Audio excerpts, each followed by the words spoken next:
I guess we're not. We are? Okay, thank you. All right, good afternoon. Would like to call to order the Griffin Spalding County Board of Education work session, 8/16/22 at 4 p.m. If you would please place all of your electronic communication devices on silent or vibrate.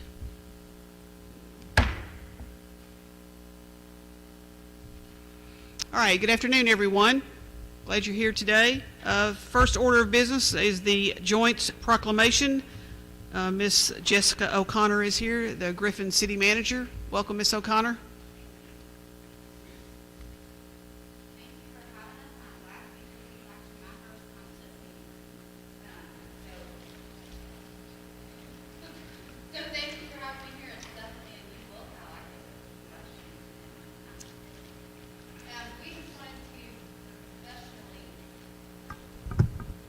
From our professional organization to yours, welcome the students and teachers back to school with a joint proclamation, and I will just read it for you this evening.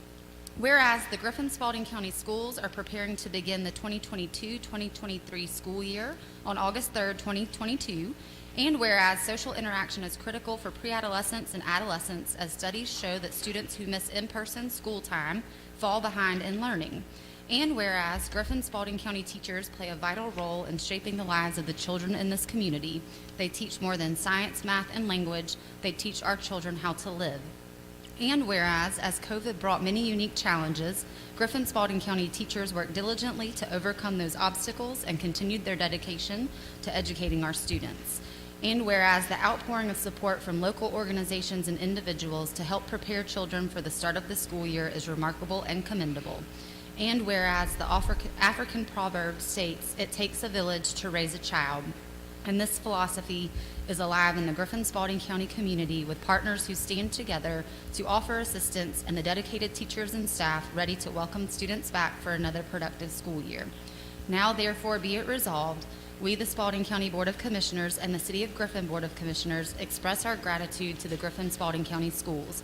We are honored to have these positive role models and mentors in our students' lives. We ask Griffin Spalding County citizens to help welcome back our students as they begin the 22-23 school year, and thank the teachers, administration, and support staff who work every day to ensure the students are well educated and safe. Signed by Clay Davis, Chairperson of Spalding County, and Dr. Steve Ledbetter, County Manager, as well as Mayor Douglas S. Holberg for the City of Griffin, and myself as City Manager. So thank you for what you do. Thank you. Appreciate it. Thank you very much.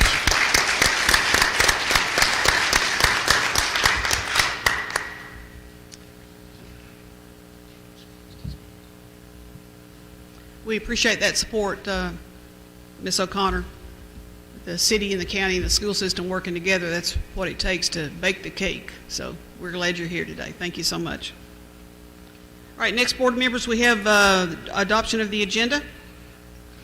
I have a motion. Madam Chair, so moved. All right, I have a motion to adopt and a second to adopt the agenda. All in favor, please raise your right hand. All right, we have 4-0, and make it be noted that Ms. Cook is not here yet.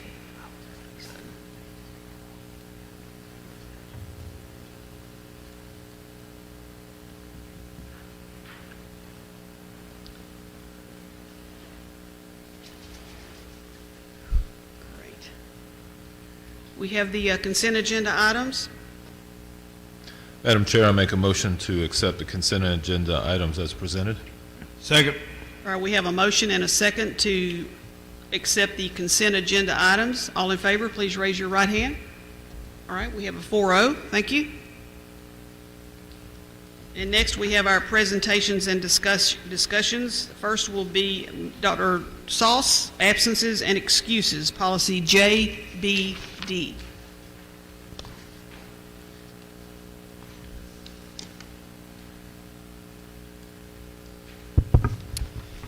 Good afternoon, Madam Chair, members of the board, Superintendent Simmons. The district is presenting the revision of policy JBD, absences and excuses, for first reading. There is one recommended change to the current policy in accordance with Georgia House Bill 1292. The policy is recommended for one revision at this time. based on this statute passed during the spring 22 session, legislative session. This statute explicitly stipulates that a student who participates in an activity or program sponsored by 4-H shall be credited as present at school and shall not be marked absent, neither excused nor unexcused. The policy is recommended for revision to reflect this new statute language. Next steps, the district will post policy JBD into Assembly to receive input from board members and stakeholders for 30 days. The policy will be brought to the next business meeting for second reading and final adoption. You happy to take any questions? Stoss? Yeah.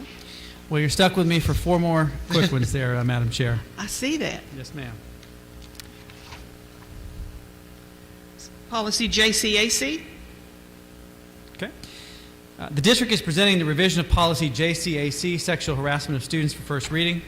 The policy is recommended for revision at this time to include gender identity as an additional basis in which sexual harassment of students is prohibited. The policy is also recommended for revision to remove regulatory language that's currently included in the policy and to add that regulatory language into regulation JCAC R1.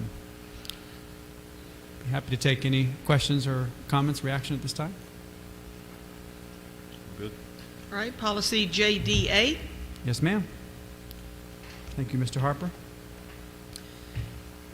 Policy JDA, corporal punishment. The district is presenting the revision of policy JDA, corporal punishment, for first reading. This policy is recommended for revision at this time. The policy is recommended for revision in order to remove current language that permits corporal punishment defined in GSCS in the current policy as reasonable bodily punishment, justly and reasonably administered. Revisions are recommended in order to expressly prohibit corporal punishment within GSCS. No questions? All right, thank you, Dr. Sauce. Yes, ma'am. Policy JGCB? Yes, ma'am. Policy JGCB, student immunizations. District is presenting the revision of policy JGCB, student immunizations, for first reading. The policy is recommended for revision at this time to remain current with Georgia Official Code of Georgia 20-2-771. If there's any questions about that policy revision, I'd be happy to take those at this time. Okay, no questions? Okay. And policy IDDC? Yes, ma'am. Last one for me, policy IDDC, homebound instruction programs. District is presenting revision of policy IDDC, homebound instructional programs, for first read. This policy is recommended for revision at this time. The policy is recommended for revision to remove regulatory language that's currently included in the policy in order to add that regulatory language into regulation IDDC-R1. My only question would be, is that regulatory language staying the same when it's moving over and just separating the two, or is it changing also? Sir, there is some minor language changes that are recommended, not substantive change, but things in the way of how the information is presented to be a little more clear and concise. That's the extent of it. Great question. Oops, sorry about that. Unless there's no further questions, I believe that's all for me. All right. Can we make any of those, especially that corporal punishment, retroactive back to the 70s? I got a few teachers I need to address. Question and thought duly noted, sir. Obviously, I can only speak to what I have purview over currently, so I can't help with that. But I appreciate the sentiment and the question. So, thank you all. Thank you, Dr. Sauce. Thank you, Dr. Sauce. All right, Ms. Battle, policy GAAA and policy GAEB.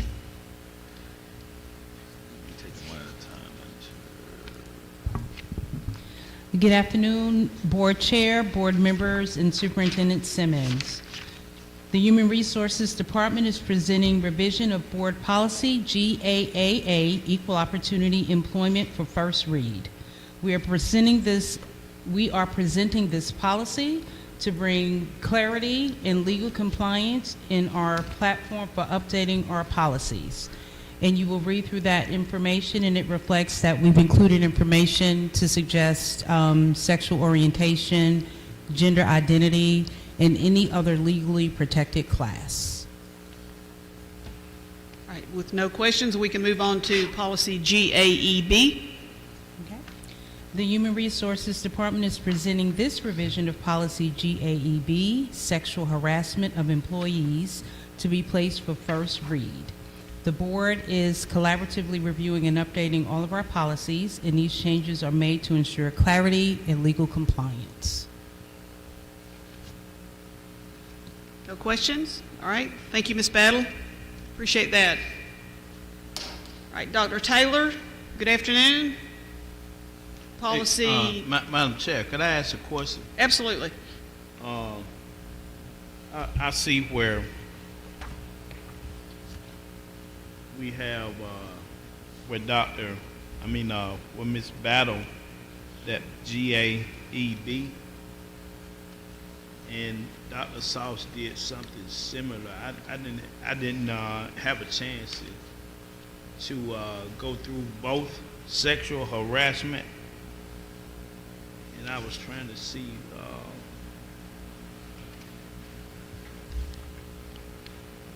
Okay, I'm sorry. I see now. You good? Answer my own question. Okay. That's okay. Thank you, sir.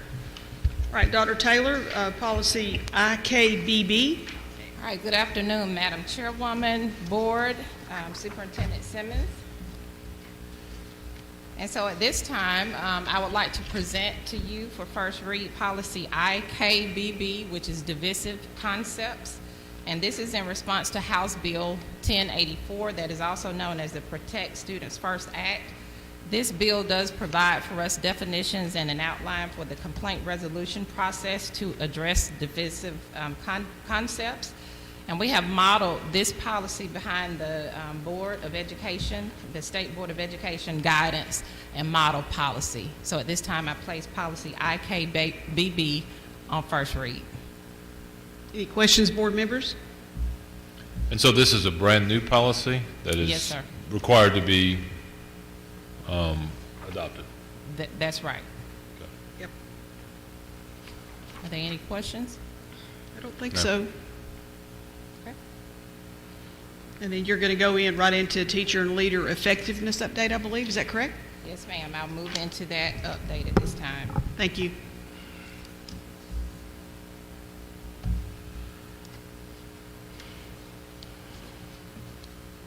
Okay, so this afternoon, I would like to just bring some updates to you from the Teacher and Leader Effectiveness Division.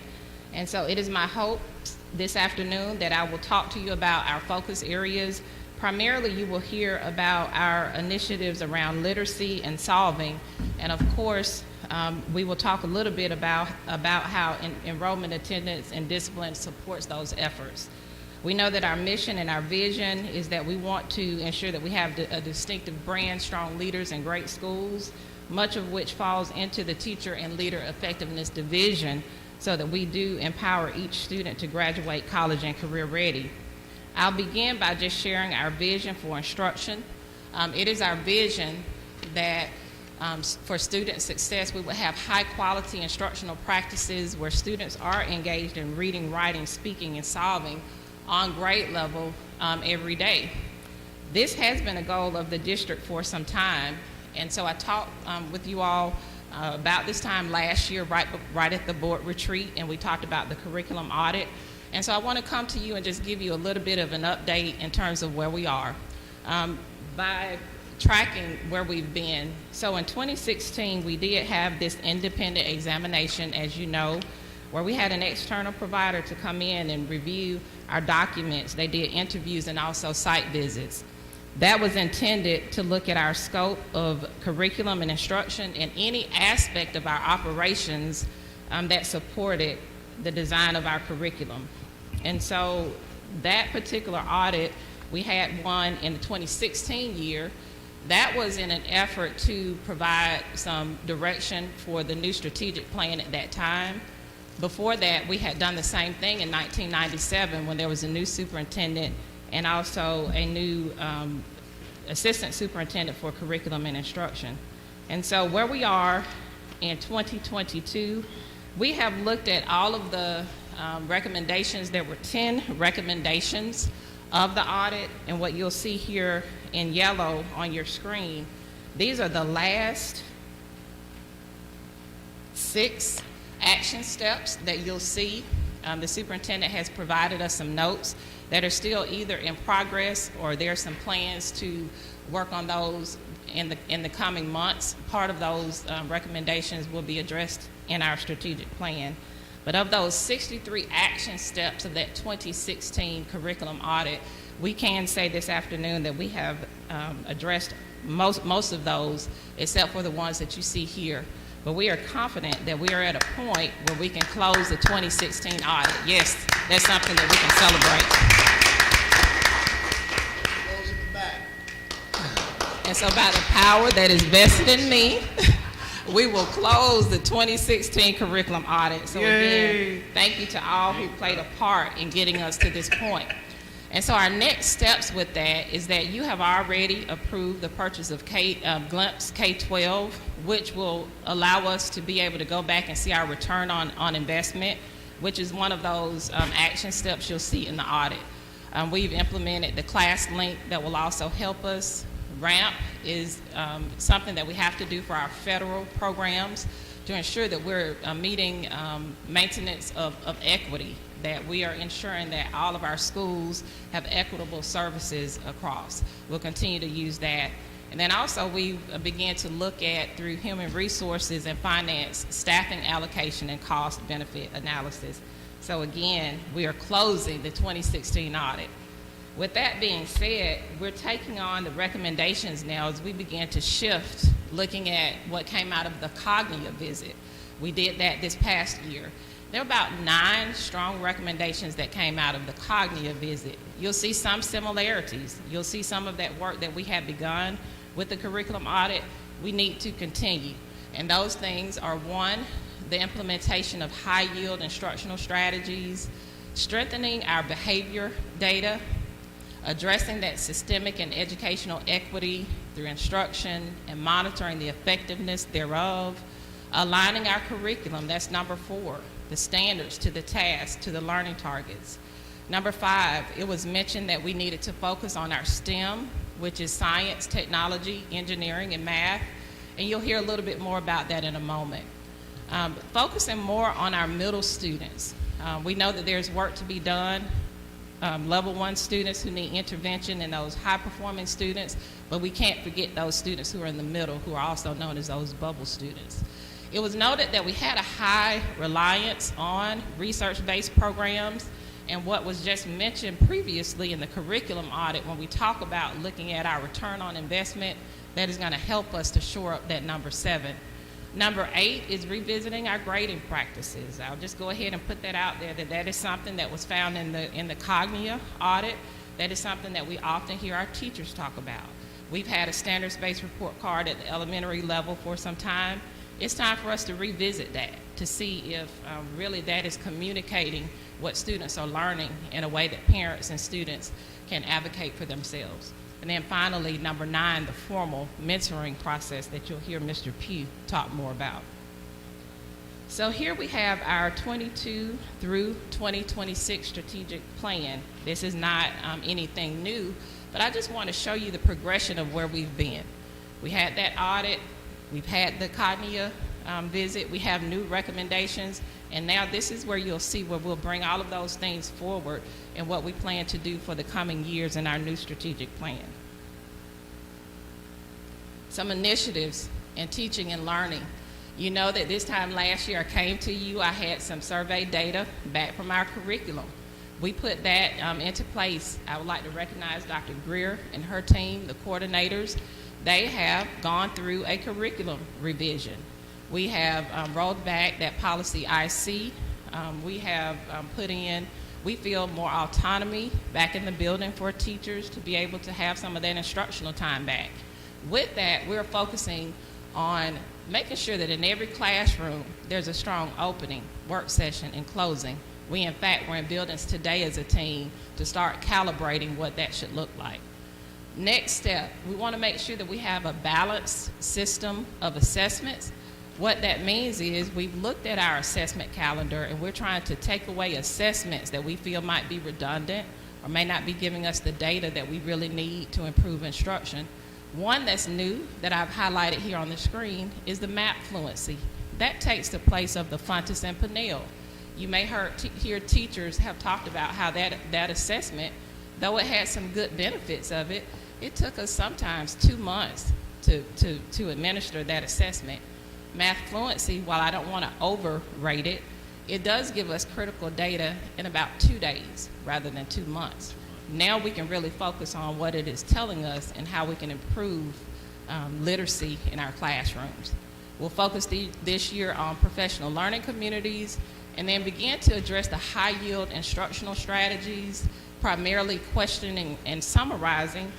That meets the recommendation that came out of Cognia. Here is our next initiative, RISE. GSCS will rise. This is reading improvement for student excellence. This is what we've branded our literacy plan to be. And so you will hear me coming back to you, talking to you about that 0 to 5 initiative that we've had in place, early learning. What do we want to do as we begin to transition to help our scholars come in more prepared for reading? What will we do K-2 for foundational reading? And taking that a step farther, what looks different for our 312 scholars by way of literacy? That is our RISE initiative. So when you see that, that is what we're speaking of. Now let's get into how did we rise this past year. And so I want to talk to you about our 3-year trend data with the Georgia Milestones Assessment, and I'll just highlight a couple of improvements that you did see. First, I'm going to share that what's on the screen are your English language arts proficiency and distinguished rates. So these would be the students who scored at the level 3 or the level 4 proficient or distinguished on the Georgia Milestones this previous year. And what you see is that we are making progress. The green indicates pre-pandemic performance. We have not yet arrived back at pre-pandemic performance. The blue is this year. But what I will tell you is that student performance did improve in all 3rd through 5th grade areas in English language arts on the milestones this past year. Likewise, student performance improved in 3rd and 5th grade on the English language arts end of grades milestones assessment, as indicated here. This is for math. Finally, what I would like to say is that we did see that there was some stagnation in 4th grade math on this past year's math EOG. I do note that you are missing the 2019-2020 data due to COVID. Moving forward to middle school, student performance improved in 6th grade English language arts. 7th and 8th grade performance in English language arts decreased. And then student performance improved in 6th and 8th grade in math, while 7th grade performance in math did decrease. Now that brings me to our end of course assessments. And again, here you see those years are highlighted. Green was in the 2018-19 year pre-pandemic. The blue was this past year. What you see in the 4 end of course, I'm sorry, I've jumped ahead of myself. Let's see, I think I already did these. I did the middle grades math, I'm sorry. Now I'm on the end of grades assessments, I'm sorry. So in 3 of those 4 areas, we did see some increases, though not back to pre-pandemic levels, but performance in biology did slightly decrease. I would like to say, in looking at this data, we do need to keep in mind that our participation rates cannot be compared apples to apples. Last year, we were at about 70% of our students tested. This past year, we were upwards of 90%. So there is a difference there. So what do these data points mean? The measure that we know as CCRPI, which is that number and that grade that we typically get from the Georgia Department of Education, we will not have that summative rating again this year. But what we will have is the content mastery that I just described to you. Those scores will be taken and we will receive a content mastery score from the Georgia Department of Education.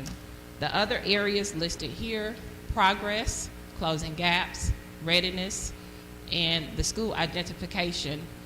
I'll talk to you about school identification in a moment. But the other areas will not be calculated this year. Okay, I want to be clear, let me just go back.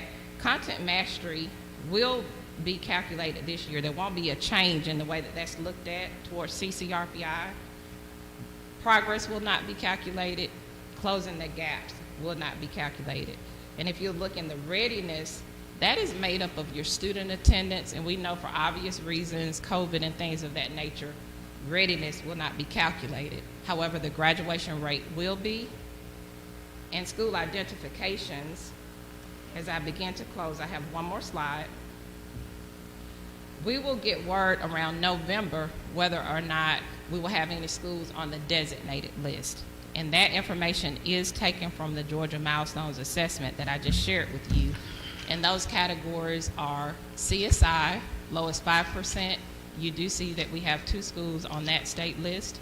The graduation rate is AZ Kelsey Academy, and then you see the 3 promise schools that are listed. So November, I should be able to come back to you to let you know if they rolled off of this list or if they will continue to be a designated school of focus. So in closing, what's to come? So based upon closing out the curriculum audit, looking at our COGNIA recommendations, looking at our new strategic plan, in the world of teacher and leader effectiveness, we will do a resource adoption. I didn't say textbook adoption because we did not want to narrow ourselves into just textbooks, but we want to begin to look at if we have the resources available in every classroom in an equitable manner so that teachers have resources that are of high quality. We'll begin that process around November. This is the year that we are studying the new math standards, so you'll hear a plan, but we'll come back to you a little bit later on to share with you where we intend to go next year with the rollout of the new math standards. 3 areas that we look to research and improve that are part of the strategic plan. One is our advanced learning opportunities. Ms. Ashley Crawford already kind of previewed for you the AVID program, which is in hopes to begin to identify under-identified students who could benefit from advanced learning opportunities, and hopefully in an effort to increase our dual enrollment, our advanced placement, and college and career readiness. That is coming. Next, those grading practices. Around October, I'll be ready to put together a task force so that we begin to look at those grading practices. You know, an A should be an A no matter where you go to school here in Griffin Spalding. You know, what is a 1? A 1 should be a 1 if that's what we choose to go with, but what is a 1? We want to start unpacking that. And then finally, science, technology, engineering, and math opportunities. When COGNIA came to visit us, they found that there was little to no evidence of this. And we know that many of our college and career ready opportunities live in that world of STEM. So we need to begin unpacking that and see where we're lacking and put a plan in place. I've shared a lot of information with you tonight. Are there any questions at this time? I just have one request, because I keep up in the state of Georgia. People contacted me here locally that we've got to do away with some of the testing, and you alluded to that, and I just hope that all these wonderful people out here and the work that you do daily, that you listen to the people that are in the trenches and try to do away with some of the testing that we really don't need. Because I read about it, I study about it, and I hear about it. That's my only request. Thank you. Madam Chair, I have a question. When you're looking at the initiative, Dr. Taylor, and I think that instructional services has brought, well, not instructional services, but teaching and learning has brought some great things and learning frameworks to our district. One of the things that Dr. Greer spoke about in July of 2022 was the Kick Up Foundation. How has teaching and learning and HR partnered together, and how has it helped to yield high instructional strategies for our Awesome. So the Kick Up platform? Yes. And so Kick Up, we have been using that, the learning module, which is all of our professional learning. So that has housed whatever PL opportunities we have within the school district. And so our division brought forward that recommendation so that we could begin to triangulate and track observations. So our teacher practices changing as a result of that professional learning that we're receiving. So as a matter of fact, when I alluded to the T&L team, we're out in schools today. That's exactly what we were out to do, is to begin to use that Kick-Up walkthrough module to go into classes. And what we alerted principals of is we're not coming, this is not for you all, this is for us, the T&L team, so that we can get on the same page.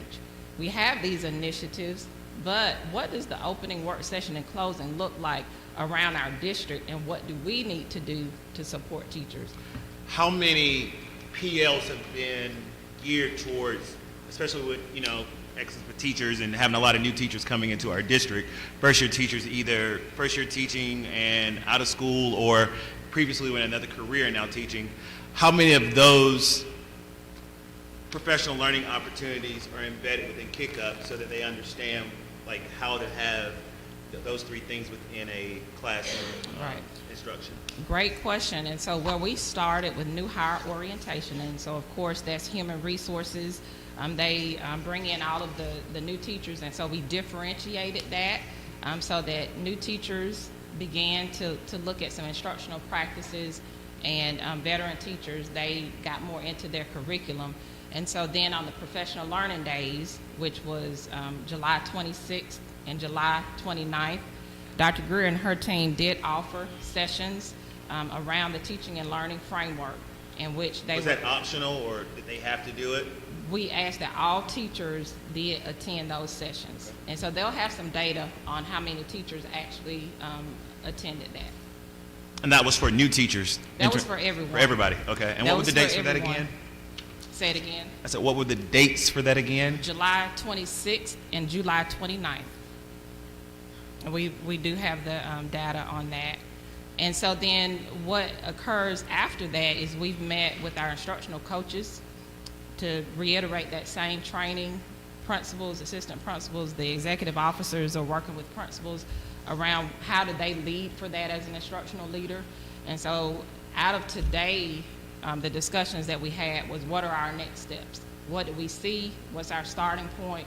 What support do we need in addition? And then also the coordinators, they've been out in buildings supporting. We don't have coaches in all buildings due to just some staffing. And so they've been out supporting that, but around this very work. And this goes to, because I didn't see it in part of the initiative, but I'm sure in May of 2022, Dr. Greer presented on iReady. How is that being used within the initiatives? Just for a reminder, how is that being used to help in the area of student achievement Right. and high-performing staff? And so that falls into our MTSS realm, so our remedial education program and EIP courses. And so Dr. Greer, again, has been working with those identified teams in each school.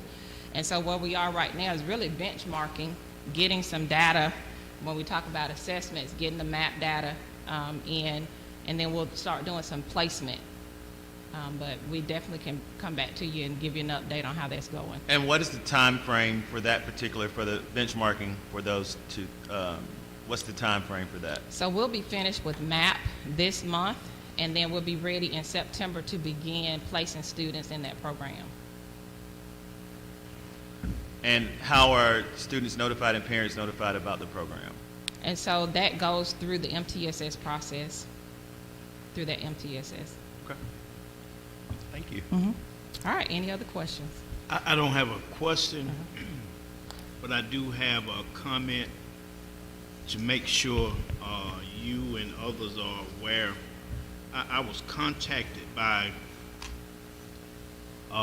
Miss Maritza Gilmore of AFLA, ALPLA, in Henry County. I don't know if Dr. Simmons received it, but I copied Mr. Pugh and Dr. Simmons.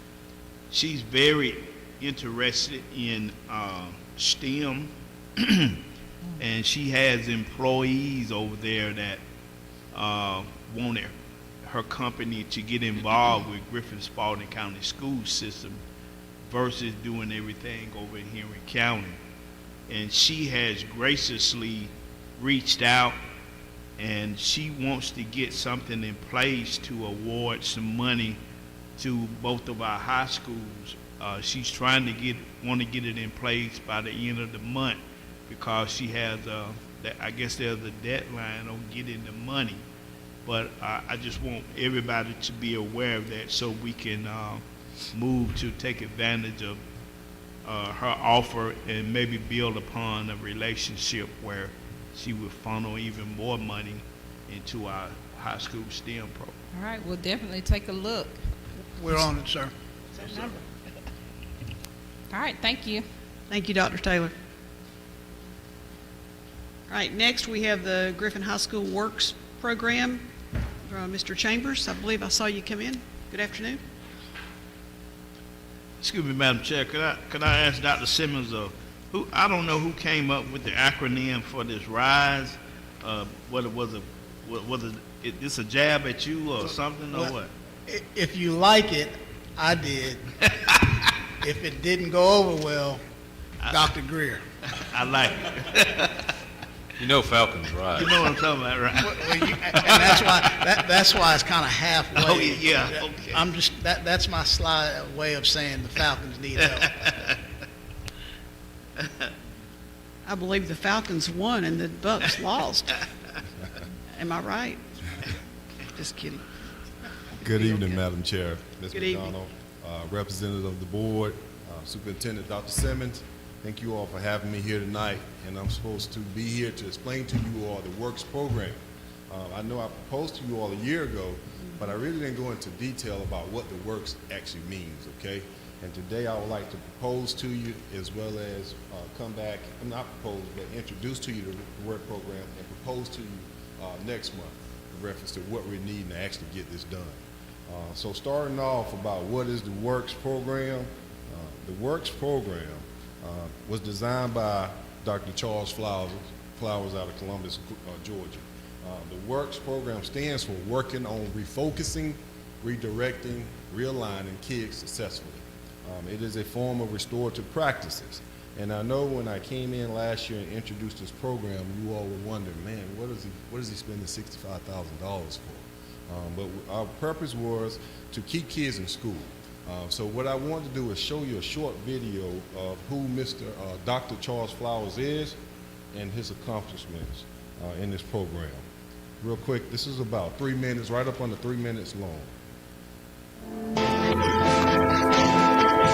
It is not working. Yesterday we had some problems with it yesterday with the sound, but the music is playing, but you can't hear this guy. So we'll move on to the session. So getting started, the purpose of the Works was to improve student behavior through potential involvement in social and emotional and support. We do have social emotional learning in the school, but we felt like we need to add something on top of that with what we were dealing with at Griffin High School. So we started integrating strategies to proactively improve student behavior. We implemented restorative practices such as the restorative circles to improve teacher and student relationships, because it allowed both parties and all parties the opportunity to present to themselves their side of the story. In doing so, you get a chance to hear all entities. We taught appropriate positive behavior at home, school, and the community. So not only were we having communication going between the teacher and the student, we brought the parents in and allowed them to voice their concerns as well. This created alternatives to out-of-school suspension, and it also decreased the amount of instructional time lost when these kids were suspended. What have we done at the Works, with Works at Griffin High School? We have implemented the Works program 2 days out of the week with trained staff. So on Tuesdays and Thursdays, we actually have a Works program trained staff member come into our building and call upon children to kind of talk about what they're experiencing at Griffin High School, and not just at Griffin High School, what they're experiencing at home as well. We used 26 students last year, 26. That was a very small population, but we wanted to start off very small, and the way that we targeted those 26 is we used the MTSS program in reference to behavior, and we tiered the kids in reference to Tier 1, Tier 2, and Tier 3, and we chose the top 26 kids out of the Tier 3 system that had the most discipline at the time. And we worked with those kids starting in October when we got this approved all the way until the end of the year. 50% of the students' behavior improved after the sessions with the Works program, so 50% of those 26, they improved based on the sessions they had with that trained staff. 15 out of 26 of the students were actively engaged. So we got this data from the staff members that came in, and they actually said we had 15 of these kids really buy into what we were talking to them on a weekly basis. The restorative practices We're also using a daily discipline events, and not just with those 26 students. So what we mean by that is we didn't just use the restorative circles on those 26 kids. We use it as the entire school, as a staff, to implement our discipline. So instead of suspending kids, we want to keep kids in school. And what we did was, instead of, if a kid was initially given 5 or 3 days, if that kid agreed and that kid's that kid's parent agreed to come into the school, we sit down in restorative circles, and that discipline may be taken away. So instead of them serving 3 days, they may have served 1 day. Or instead of serving 5 days, they may have served 3 days, because we took that suspension and decreased it based on giving those parents, those teachers, ourselves as administration, and the child the opportunity to present their case. And it worked. It worked out. Now, I will say there were some cases that did not work, and we had to end those sessions. But overall, we saw a great impact on having the works program at Griffin High School. So Mr. Chambers, if you would, Madam Chair, if I may at this point, sorry to interrupt your presentation, but if you would go back and just talk a little bit more about the restorative practice, like what was actually done. Yes, sir. So what we did was, in restorative practice, in order to do that, we had to train our staff, select the staff, in practices that would de-escalate situations that would have occurred in a daily school day. And we would perform a restorative circle that involved an administrator, the teacher, the parent of both parties, not just one party, the parent of both parties, and the student. And we gave each opportunity for the person to speak. And you use any type of object, whether it be a ball, whether it be a school mascot toy, or something, to give that person the right to have the floor at that time. And during that time, that person is not supposed to be interrupted. Therefore, giving that person the right, the freedom to speak and not be interrupted. Through that, everybody had a chance to speak. Us as the administrator, we were kind of like the mediator, the referee, so to speak. We handled that ball to give control to that group, and it actually worked. Now, I will say again, sometimes it did not, and we had to end those sessions, Board Member Brown. But more overall, it did work. We came to a conclusion, and the students, we're teaching people how to be professionals, how to be relative to everybody's side of the story. And overall, it worked in reference to conflict resolution. Thank you so much, Mr. Chambers. So what made GSS consider works? We noticed that we had high numbers in ISS and OSS suspensions. We had some kids that had been suspended 10 days for fighting, for example, and that was hurting us academically. In the block system, if you miss 10 days, that's more like missing 20 days, and that's a lot of instruction to be missed. So we had to figure out another way of keeping our kids in school, so to speak. Our students were missing vital instruction time, as mentioned earlier, and we needed to train our staff on how to deal with behavior-related issues. I said earlier that we only selected a select few for the training because it costs to train each staff member. But overall, we do open up the modules to the works program to each individual in the school system. They just don't get into the restorative circle practices that we demonstrated.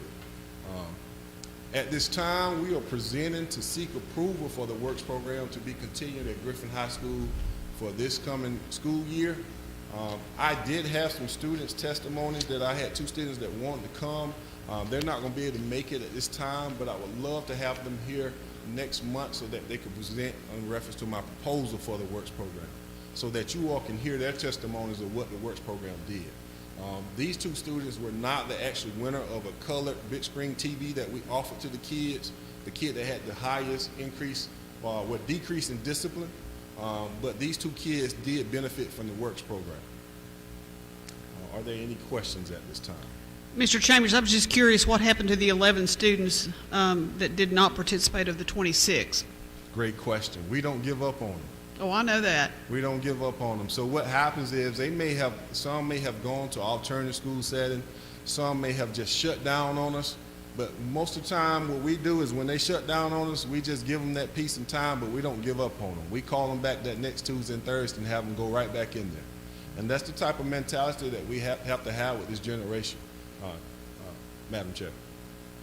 Will there be more students to reap the benefits of this? Yes, ma'am. We plan on doing it. What we want to do is get it approved first, and then look at our data based on MTSS and look at who has the most referrals. But I can say, and knocking on wood, discipline at Griffin High School this year has been pretty good, and we didn't have very much. But we can go off last year's data, going into the summer. Any particular grade level over another grade level? Yes, ma'am. The highest number that we had in were ninth graders. That's what I was going to guess. Yes, ma'am. It's a big adjustment, like going from 5th to 6th. It is. It is. Thank you. That's good to hear, though, that your numbers are Yes, ma'am. as opposed to last year. Any other questions? Any other questions, board members? All right. Thank you, Mr. Chambers. Thank you Appreciate you all. being here tonight. Thank you for having me. All right, next we have Mr. Kelly, Touch Math Update. Hey, good afternoon, board chair, Superintendent Simmons. This afternoon, I'm presenting to you guys an update to the Touch Math implementation.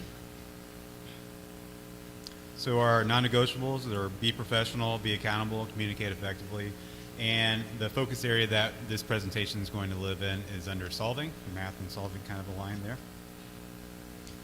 Our vision is to have a distinctive brand, strong leaders, and great schools, and to empower each student to graduate college and career ready. On the roadmap to success, we're going to provide engaging and high quality instruction, and address the diverse needs of students. All right, so just to give you an overview, the Touch Math kits were provided to each of our 31 special program classes. And the breakdown of those special program classes are 14 adapted curriculum classes, 11 general curriculum classes, and 6 special needs pre-K self-contained classes. The kits that were provided, they're helping meet the instructional levels of the students. So they don't exactly align to the grade level necessarily. So an example of that would be a kindergarten first self-contained general curriculum class actually has pre-K all the way through first, just to be able to address some foundational skills that the students may still be lacking in kindergarten. So we have a different range from the actual grade levels there.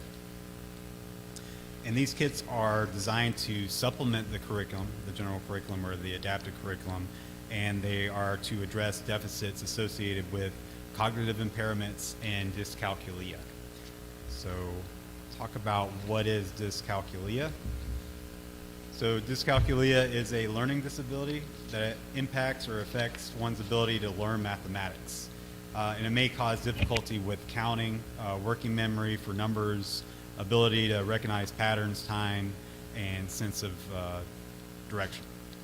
So while dyscalculia is not a exceptionality or an eligibility category under IDEA, it actually impacts and falls under several of the different categories, such as specific learning disability, could have some impacts or association with students with autism, like I already said, with intellectual disabilities as well.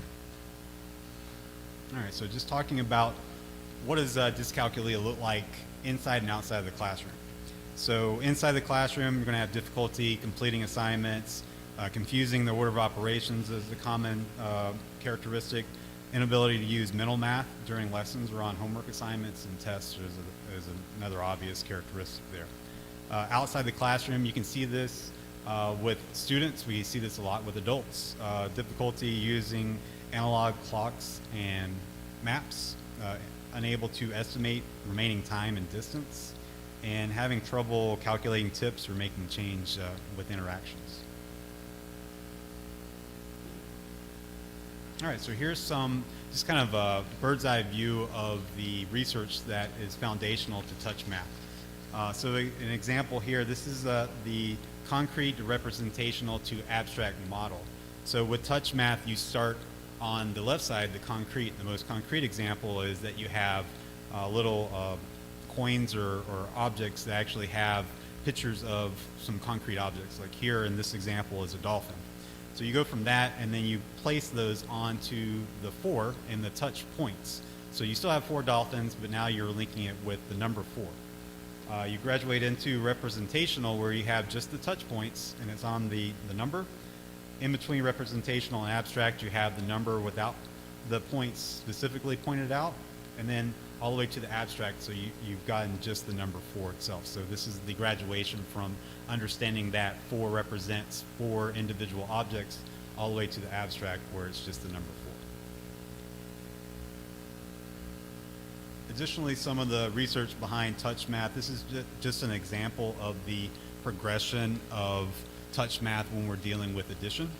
So on the far left there, we have beginning addition using all the touch points. So the student would touch all 8 points on the 8, and then touch all 5 points on the 5, and then add all those up to 13. So it would be to 8, 1, 2, 3, 4, 5, 6, 7, 8, 9, 10, 11, 12, 13.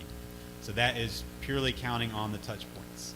That graduates to addition with counting on. So you take the largest number, 9 in this situation, and you start at 9. So you're not counting out 9. You start with 9, and then you count on from that. So it would be 9, 10, 11, 12, 13, 14, 15, 16. That goes all the way to the far right, where you have just the alignment of the ones, tens, and hundreds. That's at the highest end of the touch math curriculum. All right, this next slide just kind of breaks down what they received in the different special program classes.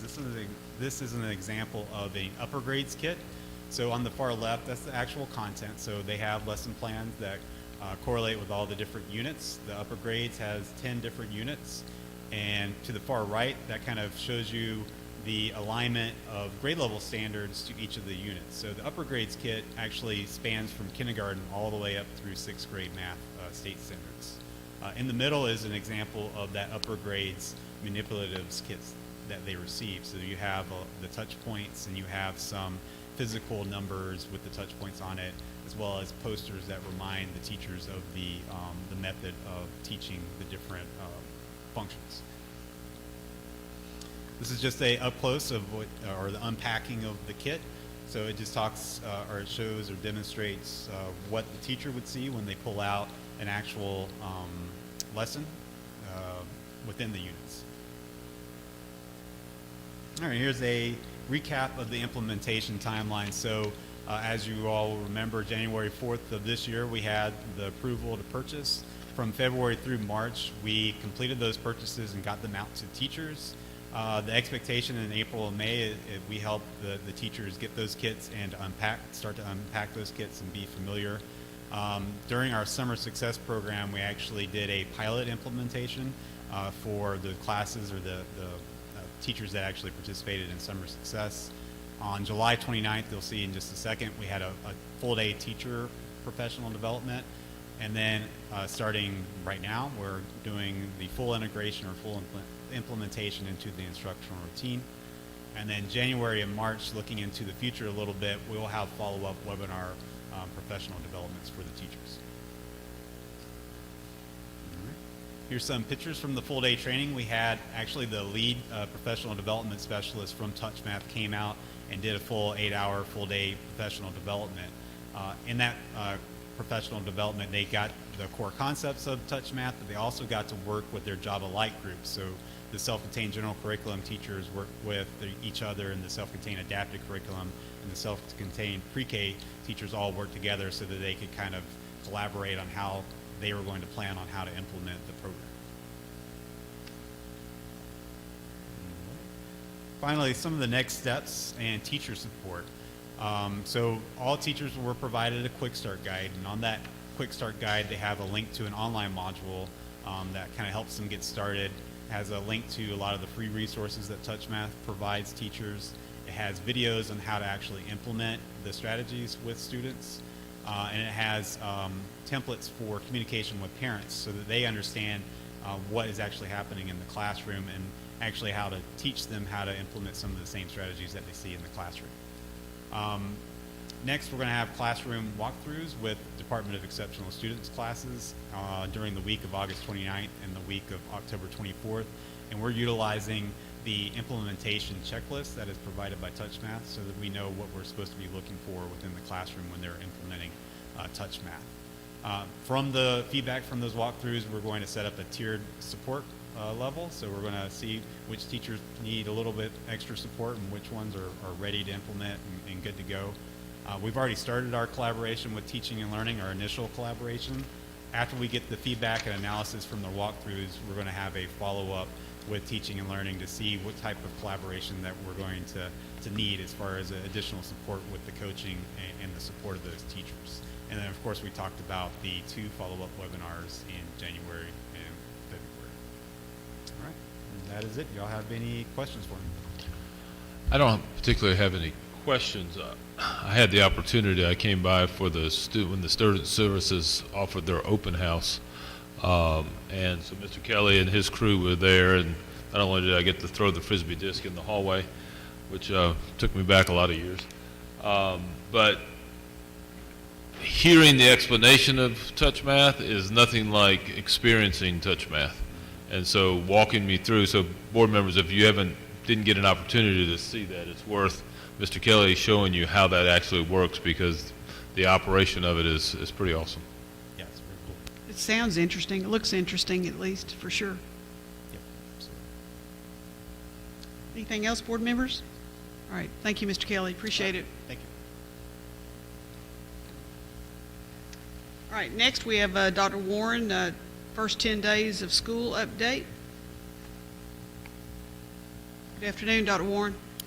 Good afternoon, Madam Chair and board members. Hope you all are doing well. Yes, sir. Go over this slide with you. It relates to our non-negotiables: be professional, accountable, and communicating effectively, which all 3 of those points will be touched on in my presentation to you today. Related to focus areas, we're going to talk about enrollment and solving, student enrollment and solving issues from a customer service viewpoint. The information I'm going to share with you today relates from my instructional support area, so everything except teacher and leader effectiveness. Our mission and vision: I want to have a distinctive brand, strong leaders in great schools, and our mission is to empower each student to graduate college and career ready. Related to our roadmap, today's presentation is going to focus on the first 3 goal areas in green as it relates to organizational and operational efficiency, high performance staff, and family and community engagement. Just so you know, on last Thursday at our administrative meeting, we shared this information with our principals, reviewed the data so they can take some action and make some decisions in their building to facilitate their work. A couple quotes on planning and preparation. Alan Lakin is a personal productivity author. Failing to plan is planning to fail. Dwight D. Eisenhower: plans are nothing, but planning is everything. And lastly, success is definitely the residue of planning, by Benjamin Franklin. I want to commend central office staff as well as the personnel at our school, maintenance, transportation, school nutrition, what have you, for all their work in putting forward a great opening schools for our students, our personnel, and our community and families. I mentioned to you in the past that we have several playbooks. We have 4 playbooks that we use during the school year. And for our great opening of schools playbook, the purpose is to track the completion of various tasks at the district level to support schools by division and departments that support the planning, preparing, and executing a great opening of schools. Our great opening of schools playbook lasts 2 months, July and August. There are 105 tasks in that playbook, and as of today, 76 of the 105 tasks have been completed. That's 72%. 18 or 17% have been 3/4 of the way complete, or a grand total of 89% of those tasks are 3/4 of the way complete. We have 2 more weeks. Again, this playbook closes at the end of August, and it allows our full cabinet members to communicate with each other. For instance, Mr. Harris and Mr. Kelly can communicate with each other on the route planning of our accessional students. Also, we can check into Ms. Battle's department, HR, to see how it's going with our new employee induction program. And lastly, we can check into the work of finance to see how Ms. Jones is doing with distributing the FY23 budgets to our schools as well as different divisions and departments. So again, we will be working this playbook for another 2 weeks Then we'll open up the Set the Tone playbook, which will last for 4 months. Now let's dive into some data. Today is school day 10, and here's a comparison on the chart here for the last 3 years from 2021 compared to 21-22 compared to this year 22-23. And I'll draw your attention to the bottom right-hand corner. As of today, with our pre-K students, we have 9,631 students. And those students in grades K-12 are funded by the FTE. Pre-K, we have 451 students that are funded by a separate state program. Without pre-K, we have 9,180 students. So our school personnel are working diligently to work with and contact our no-shows. As of today, we have 92 students that are no-shows, meaning they have not reported to school any of these first 10 days of school. Our school personnel have been calling, making contact, emailing to figure out if the student will or will not come to school with us. So that's set it up by Ms. Battle, and those numbers daily in the warm body count are submitted to Ms. Battle in the department in HR. And she tracks those numbers to verify enrollment, number one, and number two, to determine at the end of those 10 days, do we need to transfer any type of personnel? I recall being a principal back in my former position in Houston County, and at the end of those 10 days, I may gain a teacher or I may lose a teacher. In 1 year, I gained 2 teachers because of unanticipated enrollment. So here you see our enrollment for the last 3 years. Next, this is exciting information right here. Since July 25th, take a look at the new students that we have enrolled in Griffin Spalding County Schools. A grand total of 682. That's great news for us. 427, which is 63% on the elementary level, 100 on the middle school level, 15%, and 131 on the high school level, 19%. And our virtual schools in Mainstay, we have enrolled 24 new students since July 25th. That's 3%. So grand total, 682 students. Of course, those students are spread out K-12, but if they were in one level, that's pretty much an elementary school or a middle school, 682 students. Transportation. I see Mr. Harris is here. He can speak to some of this. One of the data points that we track for transportation is our on-time arrival in the AM and PM. Each school, each bus in our district has an anchor time. For instance, an anchor time to report to a school may be 7:30, and we give a 10-minute window for that bus to arrive. So 7:30 is anchor time, 7:30 to 7:40, they're counted as on time. Anything past 7:40, they're considered as being late to that school. As it relates to transportation, this year we have 338 routes.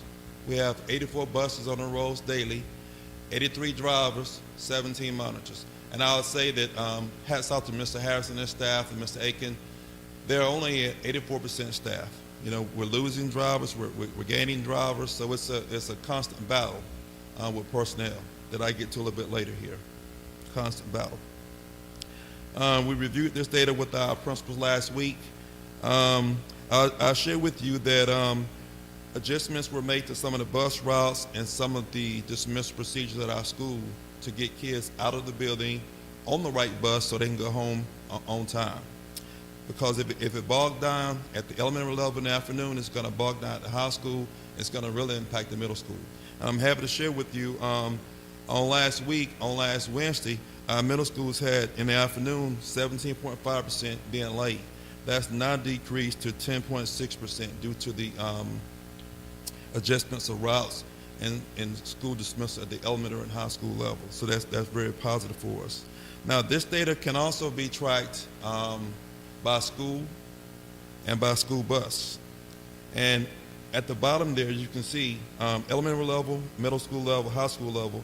At the bottom, you see our district overall. We're in the 95% on time in the AM. In the PM, we're on time 92% of the time. In the afternoon, we're late 4.5%. In the morning, we're late 4.5%. In the afternoon, we're late about 8%. So being 84% staff, we'll accept those numbers, but we're working to constantly increase them day by day. So again, hats off to Mr. Harris and his team in Transportation Department. Yes, ma'am. It is. It is. Facilities and maintenance work orders since July 25th. And July 25th is the magic date. That was the date that teachers returned from pre-planning. They went in their rooms and school buildings, and work orders were submitted. Since July 25th, 516 work orders have been submitted. 439 have actually been closed. That's a closage rate of 85%. Okay, and I'll tell you that hiring is a constant battle. We're consistently looking at hiring for more school nutrition, custodial, and our maintenance crews as well. Just last week, Ms. Battle worked with Mr. Akins and Mr. Battle, would have you, Mr. Willer, where we're going to bypass our temp agencies if an individual has prior experience in school nutrition as well as custodial. Instead of going to the temp agency and working as a 90-day trial period, we're going to have that individual straightforward with us. Okay, so they can start receiving those benefits. So again, 85% closures rate on our work orders, very impressive. Various maintenance issues across the buildings are being dealt with, as well as Mr. Ballard keeping an eye on the East Plus work, as well as moving in HR and finance in the building C. One of the work orders that were submitted relates to the hallways being warm. Well, some of the folks that know in some of our older buildings, unfortunately, there's no air conditioning. So it's going to be warm, especially with some of the doors being open. So we'll work through that. School nutrition. Again, these numbers are through August 15th. Breakfast, we have a 38.5% participation rate. Lunch, we have a 67% participation rate, and this is district-wide. For breakfast, we really want to shoot at 44 to 50% participation rate, so we're not quite there. And for lunch, we want to have an 80% participation rate. We got a ways to go with 13 percentage points short. Each school year typically starts out lower than our target, but it'll steadily increase as time goes by. Really working hard to fill these vacancies, especially in our school nutrition department. Griffin High School had a couple hiccups because they were short-staffed the first couple days of school. I was over there counting, how many kids get a vegetable, how many get a fruit. So it's a lot goes into that. But hats off to Ms. Will and his folks. They're working hard to make it happen. It's sort of like a vicious cycle, if you will, because we need more workers to assist in preparing more appealing items that will in turn get more students to eat breakfast and lunch. So we can get the workers in, we can present more appealing items and more of our kids will eat. So that's a constant battle we're doing in terms of working to hire individuals. But our hiring challenges are not unlike other school systems. They're not unlike private industry and other public sectors. It's sort of difficult at times getting people to fill these and take these positions. A couple of photos for you. Greatness is in you. How about that? Our kids came to school and they saw some great community support from my stakeholders. I see one young man there who's out of dress code, doesn't have a tie on and no socks, seem like. We got an SRO with a couple of middle school kids there.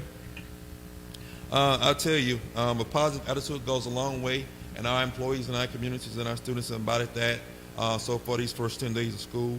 I'm certain that some of our parents were glad to get the kids out of the house and back in school and engaged. I also want to commend again our custodial maintenance and school nutrition folks for making good things happen for our kids in the instruction support arena. Also, for day 1 and 2, there was a central office individual assigned to each of our schools. They spent their entire day 1 and 2 at the school, and they asked questions, they took notes. They were an asset, not a liability to our administrators at the school level. They came back to here in our large boardroom at 4 p.m. on the first and second days of school. We had a debriefing where we reported out on each school. We reviewed the data that you just saw to figure out a solution to their issues to support them. Okay.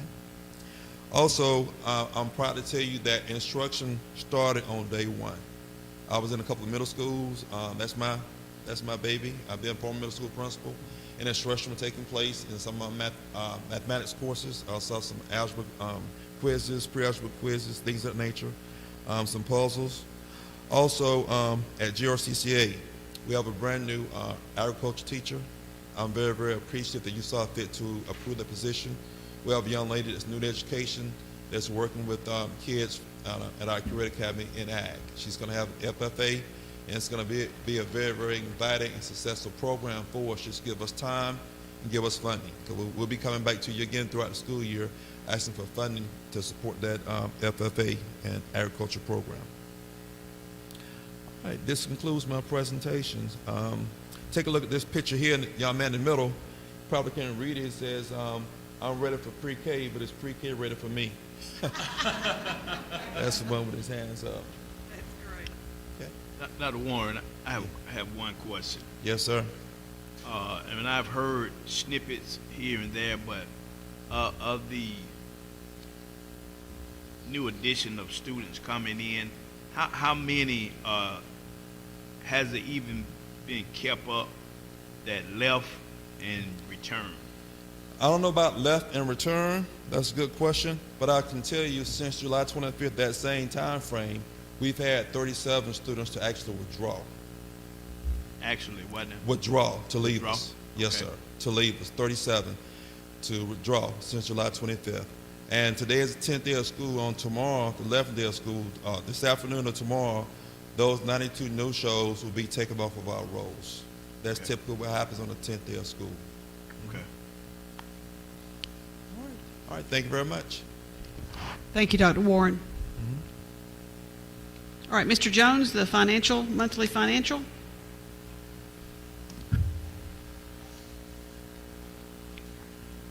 Thank you, Madam Chair. Good evening, board members. Good to see you.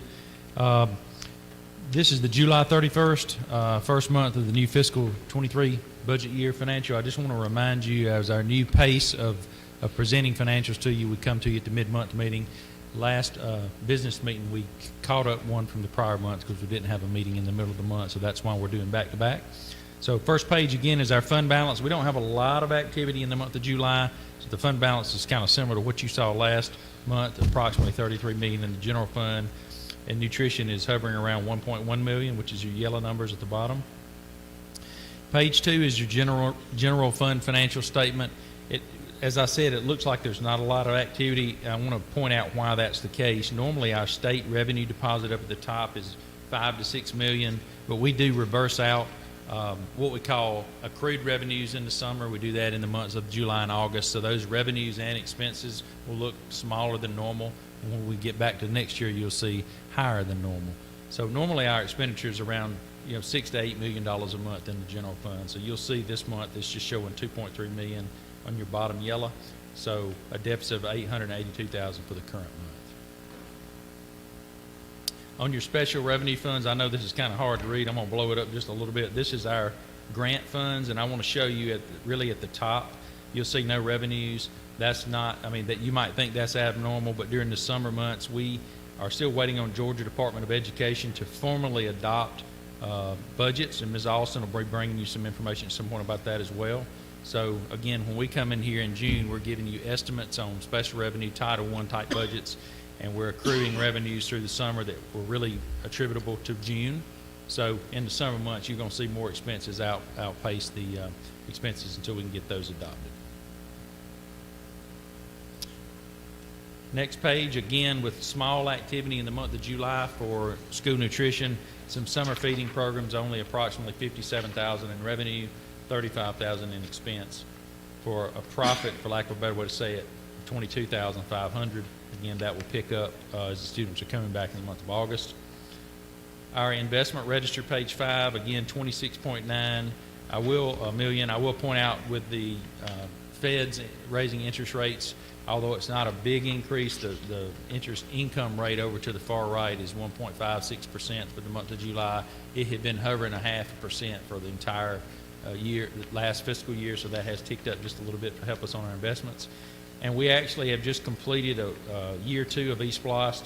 $1,139,000. I think that's the highest one for the second year, so a little over $13 million in 1 year.